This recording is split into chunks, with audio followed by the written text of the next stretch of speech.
وعباد الرحمن الذين يمشون على الأرض هونا وإذا خاطبهم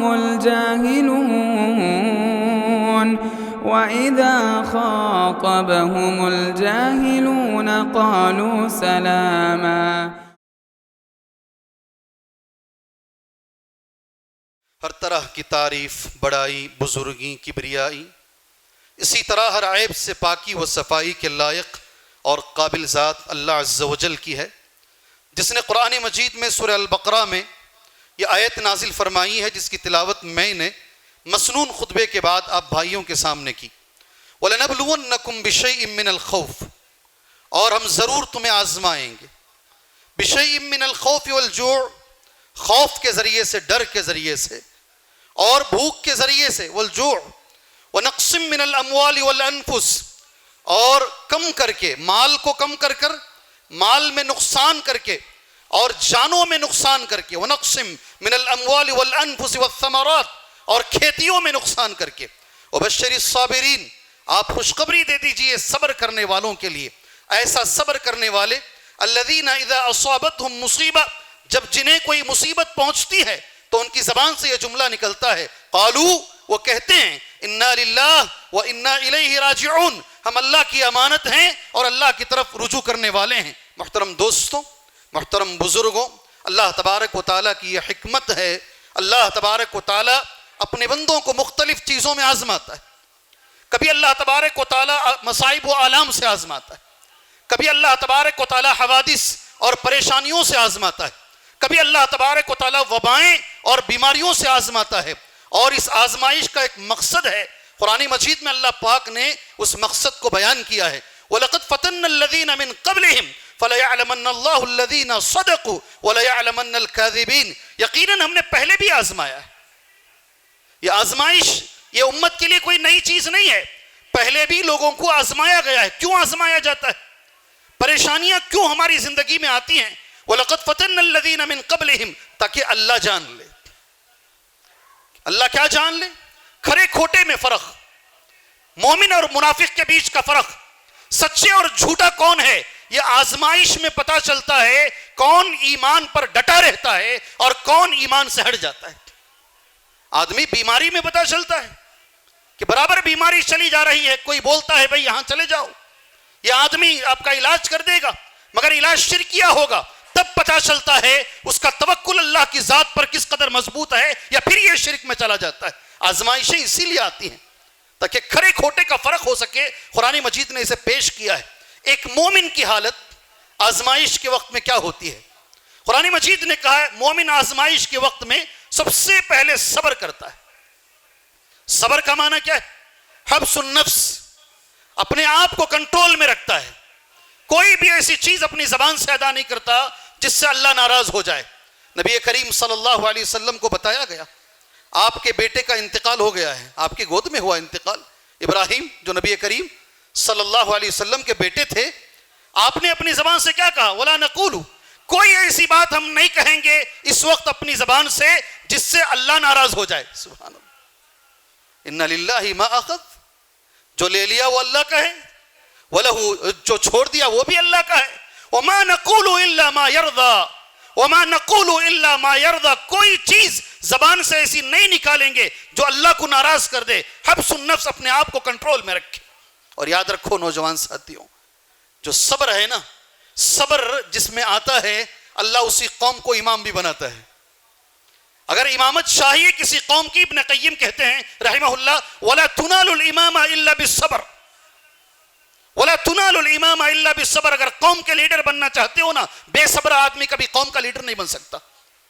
جو اپنے آپ پہ کنٹرول نہیں کر سکتا وہ کبھی قوم کا لیڈر نہیں بن سکتا. اور طاقتور بھی اللہ کے نبی نے اسے کہا ہے الذی یملک نفسہ عند الغضب، غصے کو جو کنٹرول میں کرتا ہے نا، اس سے بڑا کوئی طاقتور آدمی بھی نہیں ہے. اللہ کے نبی نے یہی کہا صلی اللہ علیہ وسلم. قرآن مجید میں ایک ہی پارے میں 2 آیتیں ایسی زبردست اللہ پاک نے بیان فرمائی. وَإِن تَصْبِرُوا وَتَتَّقُوا لَا يَضُرُّكُمْ كَيْدُهُمْ شَيْئًا، اگر تم صبر سے کام کرو گے، تقوی کو اپنی زندگی میں لاؤ گے، مسلمانوں تقوی کو اپنی زندگی میں لے کر آؤ گے. لا يضركم كيدهم شيئا، ان کو جو کرنا ہے کرنے دو، جو پلاننگ کرنی ہے کرنے دو، جو قانون بنانا ہے بنانے دو، کوئی چیز تمہیں تکلیف نہیں پہنچا پائے گی، یہ اللہ کا وعدہ ہے۔ وَإِن تَصْبِرُوا وَتَتَّقُوا لَا يَضُرُّكُمْ كَيْدُهُمْ شَيْئًا۔ پھر اسی پارے میں اسی صورت میں ایک اور آیت ہے، وَلَتَسْمَعُنَّ مِنَ الَّذِينَ أُوتُوا الْكِتَابَ مِنْ قَبْلِكُمْ وَمِنَ الَّذِينَ أَشْرَكُوا أَذًى كَثِيرًا۔ تمہیں آزمایا جائے گا، تمہارے مال کو، تمہاری نفسوں کو، تمہیں لنچنگ کیا، سب کیا جائے گا، اور ایسی ایسی باتیں کہیں گے لوگ جسے تمہارا دل جل اٹھے گا، اللہ کے خلاف، رسول کے خلاف، قرآن کے خلاف۔ کرنا کیا ہے؟ لَتُبْلَؤُنَّ فِي أَمْوَالِكُمْ وَأَنفُسِكُمْ، تمہیں آزمایا جائے گا تمہارے مالوں میں، تمہاری جانوں میں۔ لَتُبْلَؤُنَّ فِي أَمْوَالِكُمْ وَأَنفُسِكُمْ وَلَتَسْمَعُنَّ مِنَ الَّذِينَ أُوتُوا الْكِتَابَ مِنْ قَبْلِكُمْ، تم سنو گے مسلمانوں اہل کتاب سے، یہود و نصارہ، وہ تمہیں بڑا برا بھلا کہیں گے۔ من الذین اوتوا الکتاب من قبلکم ومن الذین اشرکوا، اور یہ مشرکین بھی تمہیں چھوڑیں گے نہیں، بہت خراب بیان بازی کریں گے، بہت خراب بیان بازی کریں گے، ٹی وی میں بیٹھ کر تمہارے خلاف، نبی کے خلاف بات کریں گے۔ سبحان اللہ، کرنا کیا ہے ایسے موقع پر؟ کرنا کیا ہے؟ وَلَتَسْمَعُنَّ مِنَ الَّذِينَ أُوتُوا الْكِتَابَ مِنْ قَبْلِكُمْ وَمِنَ الَّذِينَ أَشْرَكُوا أَذًى كَثِيرًا وَإِن تَصْبِرُوا وَتَتَّقُوا فَإِنَّ ذَلِكَ مِنْ عَزْمِ الْأُمُورِ۔ اللہ کا کلام کیسا ہے؟ اگر صبر سے چلو گے، بے قابو نہیں کرو گے اپنے آپ کو، صبر کرو گے، تقوی اختیار کرو گے، اللہ کہتا ہے یہ ہمت کا کام ہے، یہ ہمت کا۔ فَإِنَّ ذَلِكَ مِنْ عَزْمِ الْأُمُورِ۔ ایک مسلمان پریشانی کے وقت میں کیا کرتا ہے؟ سب سے پہلے صبر کرتا ہے۔ ہم اللہ سے دعا کرتے ہیں اللہ تبارک و تعالی ہمیں صبر والوں میں شامل فرمائے، اہل صبر میں اللہ ہمیں شامل فرمائے۔ چونکہ عنوان صبر نہیں ہے نا، آگے چلتے ہیں۔ پریشانیاں، رجوع الی اللہ میرا عنوان ہے، اللہ کی طرف پلٹنا یہ میرا عنوان ہے، میں اس لیے اس کے اسٹیپ پہ جا رہا ہوں۔ دوسری چیز، ایک مسلمان پریشانی کے وقت میں کیا کرتا ہے؟ کیا کرتا ہے مسلمان؟ سب سے پہلے یہ سوچنے کی کوشش کرتا ہے یہ پریشانی میری وجہ سے آئی ہے، اللہ اکبر، اس کا میں سبب ہوں، دوسرا نہیں، یہ میری وجہ سے آئی ہے۔ انفرادی طور پہ بھی مسلمانوں سے اور اجتماعی طور پر بھی مسلمانوں سے میں منبر رسول سے کھڑ کر یہی پیغام دینا چاہوں گا، سوچئے گا جی، کیونکہ اللہ کا کلام غلط ہے۔ وَمَا أَصَابَكُم مِّن مُّصِيبَةٍ فَبِمَا كَسَبَتْ أَيْدِيكُمْ، کیسا جملہ اللہ کا، جو مصیبت تمہیں آئی ہے وہ تمہارے ہاتھوں کی کمائی ہے۔ وَمَا أَصَابَكُم مِّن مُّصِيبَةٍ فَبِمَا كَسَبَتْ أَيْدِيكُمْ وَيَعْفُو عَن كَثِيرٍ، یہ جملہ کبھی چھوڑنا نہیں۔ وَيَعْفُو عَن كَثِيرٍ، بہت سے گناہوں کو اللہ نے معاف کر دیا ہے۔ ہر گناہ پر اگر پکڑنا اللہ شروع کر دے، خود قرآن سورہ نحل میں کہتا ہے ایک جانور بھی زمین پہ نہیں چلے گا، ایک جانور بھی زمین پہ اگر پکڑنا شروع کر لینا، جانور بھی نہیں چلے گا۔ اللہ بہتوں کو معاف کر دیا ہے، تھوڑے تھوڑے گناہ ہیں جو اللہ ہمارے پکڑ رہا ہے۔ سبحان اللہ۔ ایک مسلمان یہ سوچے، پہلے تو صبر کرے پریشانی کے وقت میں، دوسرا یہ غور کرے کہ یہ پریشانی میری وجہ سے آئی ہے۔ سبحان اللہ۔ تیسری چیز، ایک مسلمان کیا کرتا ہے پریشانی کے وقت میں؟ سبحان اللہ، پریشانی کے وقت میں یہ سوچتا ہے انشاءاللہ یہ جو مصیبتیں ہیں، یہ جو پریشانیاں ہیں، میرے گناہ مٹنے کا ذریعہ ہیں انشاءاللہ۔ جی ہاں، اگر کوئی بیمار ہے نا اسے بتاؤ، اگر کوئی بیمار ہے اسے بتاؤ۔ اللہ کے نبی کا فرمان ہے صلی اللہ علیہ وسلم، ما یصیب المسلم، صحیح مسلم کی حدیث ہے، اور دو صحابہ کرام اس کے راوی ہیں، ابو سعید بھی ہیں اور ابو ہریرہ رضی اللہ عنہما، دونوں اس کے راوی ہیں۔ کہتے ہیں اللہ کے نبی نے کہا صلی اللہ علیہ وسلم، ما یصیب المسلم من نصب ولا وصب ولا ہم ولا غم حتی الشوکہ یشاکوہا۔ کیا جملہ ہے، سبحان اللہ۔ مسلمان کو جو غم ملتا ہے، مسلمان کو جو درد ملتا ہے، مسلمان کو جو دکھ ملتا ہے، یہاں تک کہ مسلمان کے پیر میں جو کانٹا چبھتا ہے، جو کانٹا چبھتا ہے، اس کے بدلے اللہ تبارک و تعالی اس کے گناہوں کو معاف فرما دیتا ہے۔ یہ تصور کریں جو پریشانیاں ہماری زندگی میں ہیں، یہ پریشانیاں انشاءاللہ ہمارے گناہوں کے مٹنے کا سبب ہے انشاءاللہ۔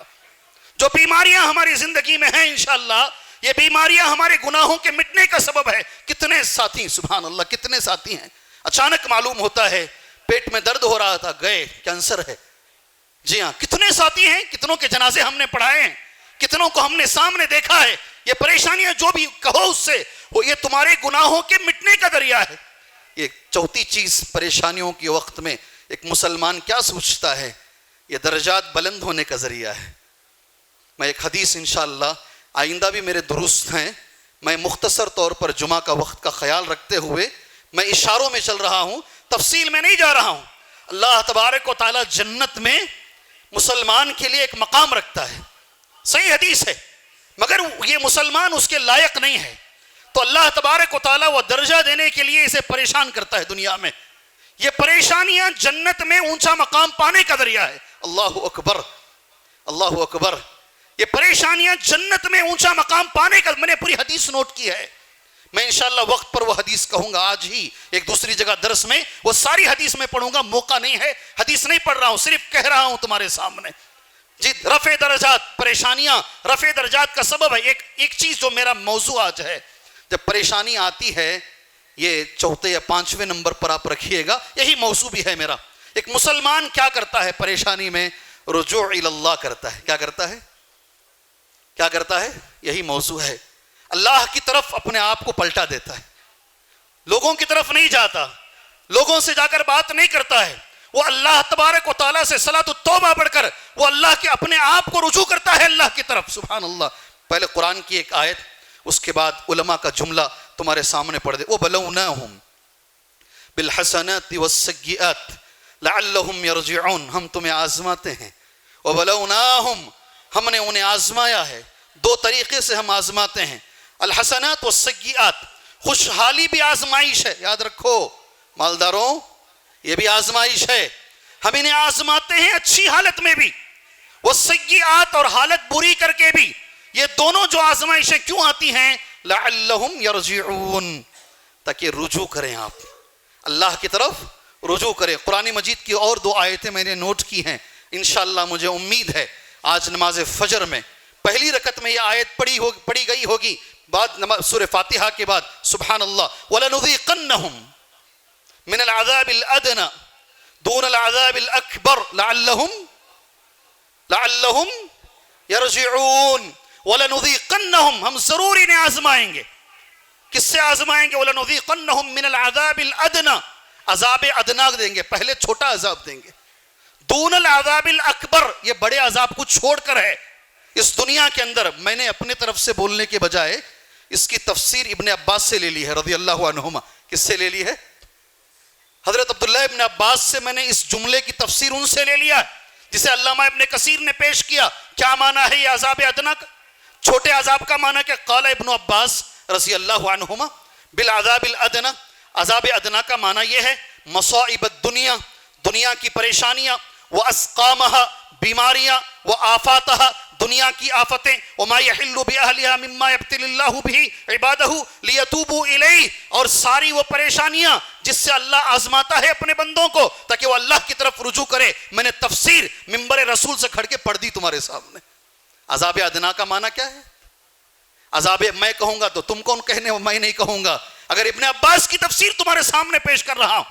اللہ تبارک و تعالیٰ یہ پریشانیاں، یہ بیماریاں، یہ مصیبتیں کیوں دیتا ہے؟ یہاں بھی اللہ نے کہا لعلہم یرجعون، تاکہ اللہ کی طرف رجوع کرو۔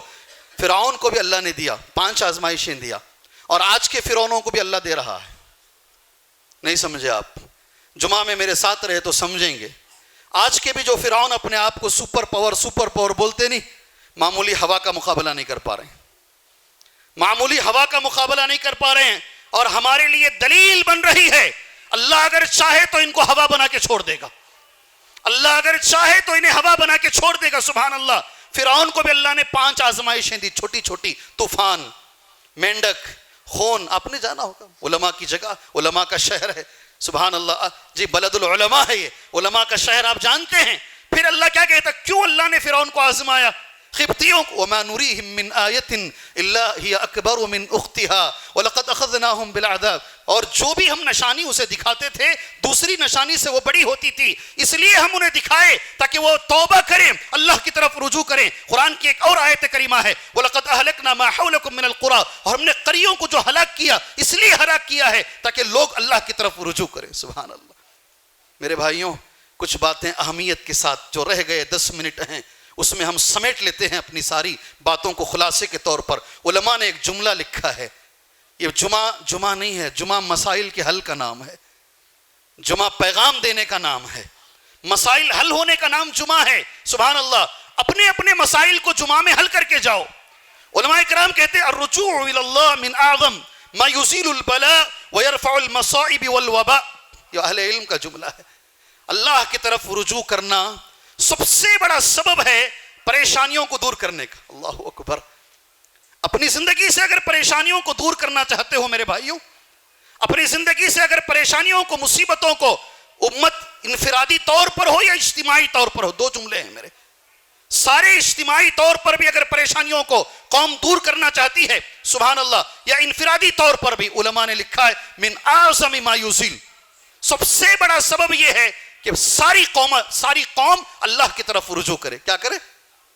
ساری قوم اللہ کی طرف رجوع کرے، اللہ سے توبہ کرے. دوسری بات اس کے مد مقابل یہ بھی علماء کا جملہ ہے، ایک بھی میرا جملہ میں نہیں کہوں گا. سبحان اللہ. المعاصی والاسراف فی الذنوب وظہور الفواحش من مسببات الفساد فی حیات الناس ومعاشہم. جی ہاں، یہ اہل علم نے لکھا ہے المعاصی گناہ، والاسراف فی الذنوب گناہوں میں ڈوب جانا. اللہ اکبر. کیا جملہ ہے؟ گناہوں میں. ہم نمازی ہیں مسجد میں، شادی محل میں ہم مسلمان نہیں ہیں. نہیں صحیح بول رہا ہوں؟ صحیح بول رہا ہوں؟ ساری رات ہماری شادیاں ہوتی ہیں، ہم شادی میں بڑے زور سے پڑھتے ہیں النکاح من. کیوں مذاق اڑاتے ہو نبی کی سنت کا؟ کس نے تمہیں حق دیا ہے؟ تمہیں کس نے حق دیا ہے رات بھر نبی کی سنت کا مذاق اڑانے کا؟ تمہیں کس نے حق دیا ہے؟ اگر دوسرا کوئی کرتا ہے تو پھر وہ مجرم ہے. تم سڑک پر نکل جاتے ہو، تم اگر نبی کی سنت کا مذاق اڑا رہے ہو، زبان سے نہیں اڑا رہے ہو، عمل سے اڑا رہے ہو. کیسے اڑا رہے ہو؟ عمل سے اڑا رہے ہو، ڈوب گئے ہو گناہوں کے اندر. یہ چیز علماء لکھتے ہیں، آگے سنو، یہ زندگی خراب ہونے اور فساد اور پریشانیوں کا یہ سبب ہے گناہوں میں ڈوب جانا. پہلی چیز ہے رجوع اللہ، وہ سبب ہے انشاءاللہ پریشانیوں کو دور ہونے کا، اور یہ سبب ہے پریشانیاں آنے کا. تیسری چیز میرے دل کے بڑے قریب ہے، خالی علماء کے ہی جملے لکھوں گا اور ایک اعلان ہے آپ جانتے ہیں جس کے لیے میں یہاں آیا ہوں. فنزول البلاء، آج مجھے بڑی خوشی ہے یہ جملہ پڑھتے ہوئے. فنزول البلاء بالعباد، اللہ تبارک و تعالی بندوں کو جو ہے پریشانی دیتا ہے، اس کا ایک سبب یہ بھی ہے لیذکرہم اللہ، تاکہ اللہ دکھائے بأن الامر بید اللہ، سارا کچھ اللہ کے ہاتھ میں، تمہارے ہاتھ میں کچھ بھی نہیں. کیا دکھانا چاہتا ہے اللہ تعالیٰ؟ یہ پریشانیاں دے کر کیا دکھانا چاہتا ہے؟ تم سپر پاور ہو نا، بجھاؤ اس آگ کو. تم سپر پاور ہو، اس آگ کو بجھا کر دکھاؤ. سبحان اللہ. جو آگ پھیلتی جا رہی ہے تمہارے حوض تک آ گئی ہے، یہ اللہ دکھانا چاہتا ہے. کبھی مچھر کے ذریعے سے دکھانا چاہتا ہے، کبھی ہوا کے ذریعے سے قوم عاد کو دکھایا اللہ نے، کبھی آواز کے ذریعے سے قوم سمود کو اللہ نے دکھایا ہے، اور آج اللہ ان کو دکھا رہا ہے. اگر ہو تم سپر پاور، کیا جملہ ہے علماء کا، لیذکرہم اللہ، اللہ یہ دکھانا چاہتا ہے بأن الامر بید اللہ، سارا کچھ اللہ کے ہاتھ میں ہے، کسی کے ہاتھ میں کچھ بھی نہیں ہے. میرے بھائیوں، یہ لوگ اگر گناہ پر گناہ کرتے جا رہے ہیں نا، سبحان اللہ. ایک حدیث بولوں گا، قرآن کی ایک آیت اور دو جملے بول کر یہ جمعہ کا خطبہ انشاءاللہ میں تکمیل کر لیتا ہوں، ختم کر لیتا ہوں بر وقت، جو تمہارے جمعہ کا وقت ہے. سبحان اللہ. اگر دیکھو کہ آدمی گناہ کر رہا ہے مگر زندگی میں ترقی بھی کر رہا ہے، قتل و عام کیا ہے، زندہ جلا دیا ہے، مگر پھر بھی وہ مزے لوٹ رہا ہے اور ترقی کر رہا ہے، ہمیں کیا سمجھنا چاہیے؟ کیا معنی ہے؟ کیا وہ اللہ کی پکڑ سے باہر ہے؟ کیا اللہ اسے پکڑ نہیں سکتا؟ بار بار قرآن میں وَلَا تَحْسَبَنَّ اللَّهَ غَافِلًا عَمَّا يَعْمَلُ الظَّالِمُونَ، اللہ کو غافل مت سمجھو. کیا جملہ ہے جی، کیا جملہ ہے. وَلَا تَحْسَبَنَّ اللَّهَ غَافِلًا، ہرگز اللہ کو غافل بے خبر نہ سمجھو، یہ ظالم جو کر رہے ہیں اللہ جانتا ہے. سبحان اللہ. اللہ کیوں چھوڑ رہا ہے اللہ؟ کیوں یہ پریشانیاں ہیں؟ یہ سارے جمعہ میں ہو سکتا ہے. یہ حدیث ہمارے لیے سب سے مسند احمد میں ہے. عقبہ بن عامر راوی حدیث ہیں. سبحان اللہ. شیخ البانی نے اس حدیث کو صحیح قرار دیا ہے.